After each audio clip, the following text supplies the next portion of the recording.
An applause for the Vice Chair. Thank you very much. We now understand where we are going to. We also understand the possible roadblocks, and we also understand how to navigate the roadblocks.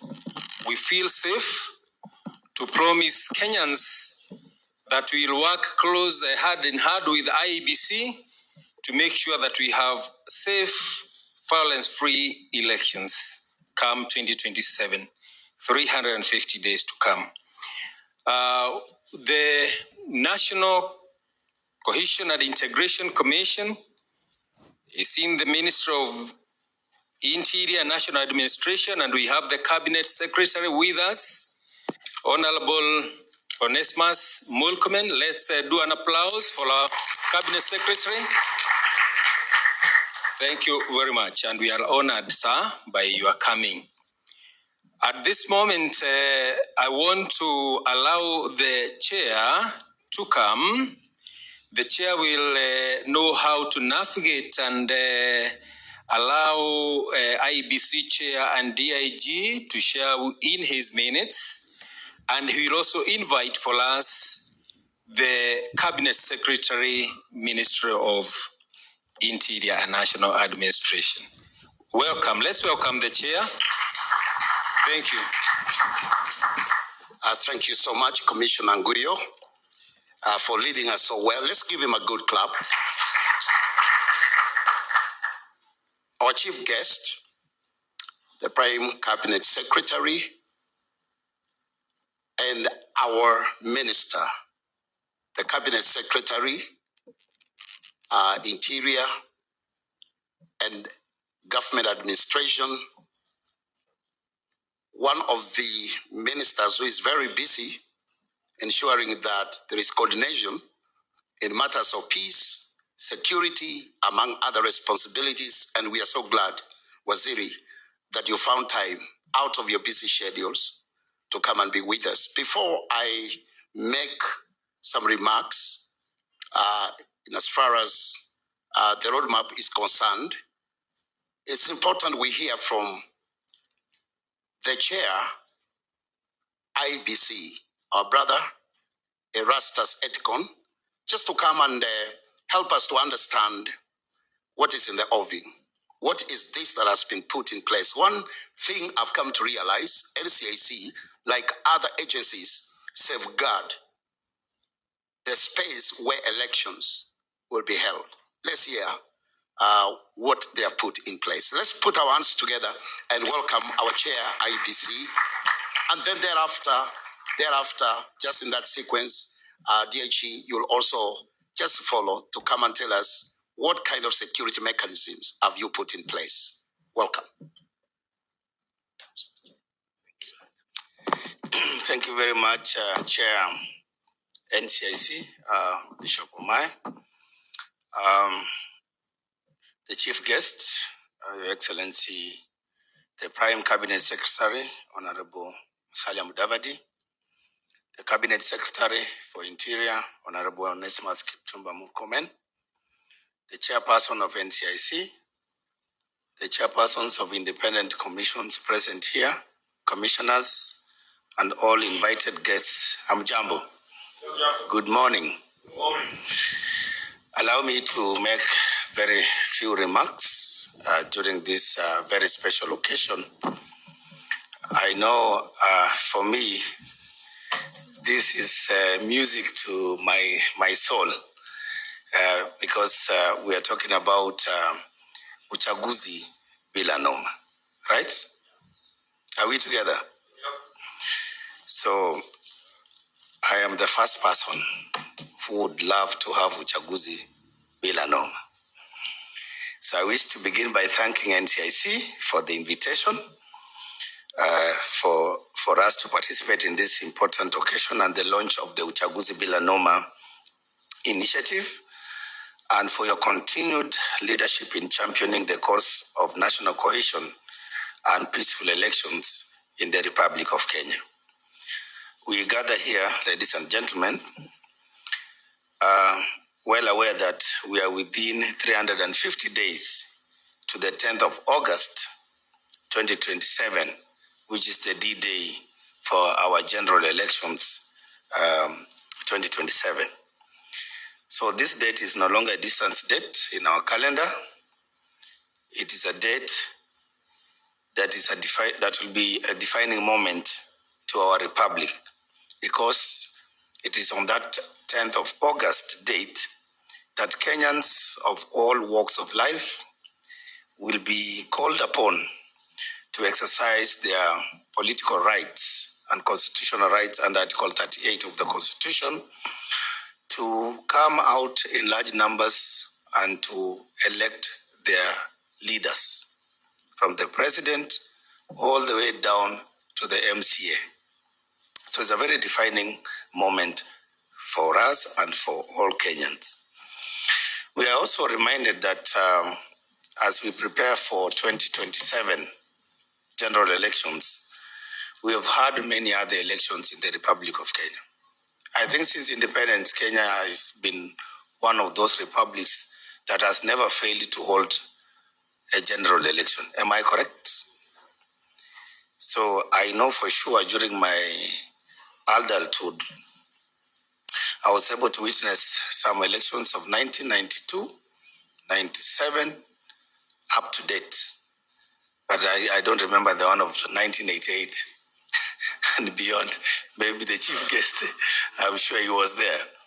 But truly, as a country, we've set a record of being one of those countries that has successfully held elections throughout the course of our democratization and democratic journey as we build our nation. But we are also aware that our electoral history carries some both painful lessons, but also good lessons. In some of these elections, those of you who recall 1992, 1997, there were tensions sometimes that resulted to incidences of violence. In 2007, of course, that was a very devastating moment for us as a country that has always, prior to that, prided itself in being the island of peace in the sea of turmoil, in the sea of trouble. Because when you look around at our neighbors, there was trouble everywhere. But then Kenya was this island of peace and tranquility. But 2007, this devil, I don't know, Bishop, where that devil came from. The devil visited our country, and we know what happened. We lost more than 1,000 lives. We destroyed our property, our social infrastructure, our public infrastructure. We destroyed that trust among communities. We broke that bond of social cohesion and peaceful coexistence. And we saw our economy nosedived from the growth of about 7 heading to 9%. We went below, actually 0, to negative 2.8. And of course, many other factors happened. Inflation went up, and of course, livelihoods were compromised. And I was one of those young officers that time working for the United Nations Development Program. And when these things happened, we did what you call early recovery needs assessment. And that required us to visit all the areas that were affected by the post-election violence. We visited 14 districts that time, and we saw what was happening. We came face to face with communities in IDP camps, internally displaced persons camps. In all of those districts, we came face to face with suffering of young children in those IDP camps. We came face to face with the madness that led us to destroy even our water systems, water tanks, pipes, roads, police stations, literally everything. And I believe we are gathered here within that context and appreciating our history and reflecting upon those lessons and making sure that whatever we do, we always remember what happened that time. And that should inform what we are going to do to secure a peaceful and credible elections come 2027. So I implore you as a chairperson of this commission not to forget. I was just mentioning to the Prime Cabinet Secretary that those children who are born in 2007, they are now heading to 20 years. And because they were not there, or they were toddlers, they might not have the benefits of knowledge and understanding of what happened in 2007. And yet, they are the people now in our register. They are the people now active in social media. They are the people now active in political rallies. If they don't understand what happened, then they can easily be misled to participate in those things that are likely to harm them and to harm the peace and stability of our country. So we must be sensitive as adults who are there, who experienced it, who saw it all. We must be sensitive as we engage our young people. And that requires us to show a certain level of conduct, a certain level of hygiene, political hygiene, that will give these young people a good example as they engage for the first time as they participate for the first time in the political and democratic journey of their country. As IBC, we are a duty bearer, and I can see here we have a gathering, and thank you, Bishop, for bringing all of us together. This is a gathering of heavyweights. You know, in the language of human rights, where I schooled many years ago, we have what we call the rights holders and the duty bearers.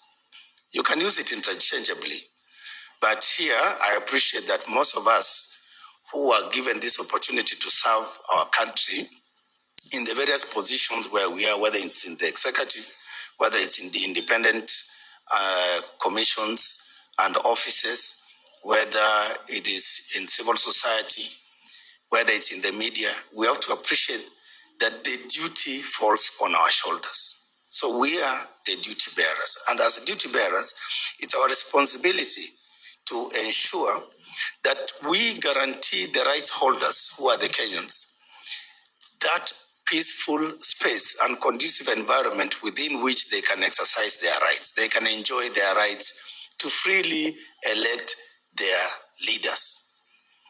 They can enjoy their rights to a secure environment. They can enjoy their rights to life. They can enjoy their rights to property, because that's our responsibility. So as IBC, we will continue discharging our mandate, because we bear the duty to ensure that Kenya and Kenyans indeed enjoy that right of a credible, peaceful, free and fair elections come 2027. And in that regard, we have speeded up our efforts to prepare for 2027. You've seen the last week we've gazetted the official election period as per the Constitution. We are required to gazette elections 1 year, exactly 1 year to the date when we will be voting. And we've done that.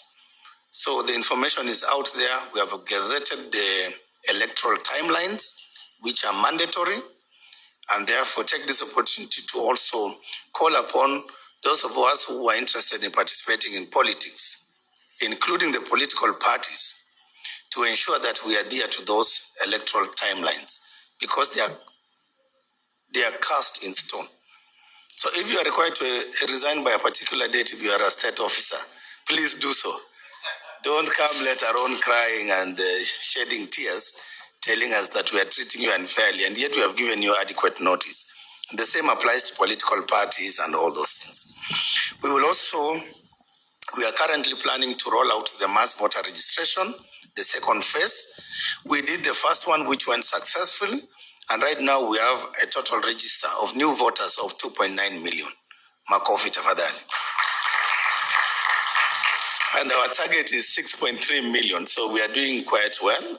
We are continuing to register voters, even in our Huduma centers and constituency offices across the country. But very soon we will announce to the nation the next phase of the mass voter registration exercise. We will also roll out voter education with the support of various organizations, some of which are present here, who have been accredited to support us with voter education, including the religious community and the civil society. And of course, we will continue engaging with all the actors, because elections is not the business of IBC alone. You know, when I go to some places, everybody is looking at me and saying, chairman, chairman. No, it's not chairmans alone, you know. Elections is the responsibility of all of us to make sure that we organize the best election in the history of the Republic. I would also want to mention something to do with our youth. I think a lot has been said. We've always been telling the youth, oh, you are this, you are the future leaders, don't be used, don't be misused. I think to put it into context, the political actors must know that we can't escape from the fact that the youth are now the majority of our voters. That's a fact. When we publish the final register, which will be somewhere next year, once we finish the registration of voters, and then we engage in cleaning the register, doing the public audit and inspection, and the final publication, I will invite you to study that register. You will realize that close to 70% of the registered voters are young people. 70%. We have the statistics and we will share with you. We will do data segregation, and you will get to know. In the last election, 2022, the voter turnout was 64.4%. If you stretch your memory back to 2017 elections, the voter turnout was 78.9%. So that tells you from 2017 to 2022, there was a sudden drop from 78.9 to 64.4. That means somewhere in between, we lost about 2 million voters who did not show up to vote for their leaders. Sadly, most of those voters, very easily, most of those voters come from that category of the young people, of the youth. So what are we telling political parties and politicians? You have to be very careful in the way in which you engage with the young people. The way in which, even within your party structures, or even within your campaigning strategies, the more you create an environment of anarchy, violence, goonism, the more these young people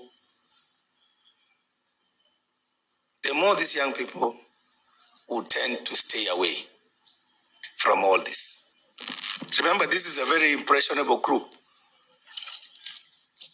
Easily they get bored with this kind of environment.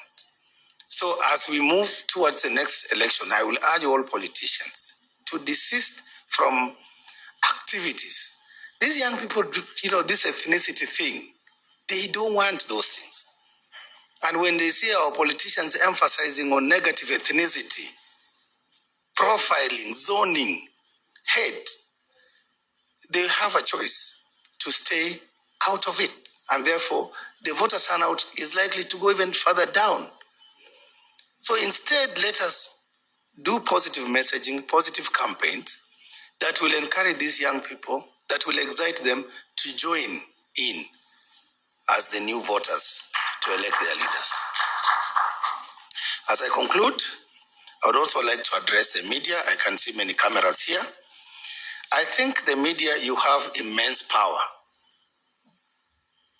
And with power comes also responsibility. We need to ask ourselves, all these stories that we are churning out there, are they for the good of the country, of your country, or are they likely to take our country in the wrong direction? And for the elections, are you promoting democracy in the republic, or you are stifling, or you are undermining the very same integrity that you demand from IBC and other stakeholders by the way in which you report facts and truths?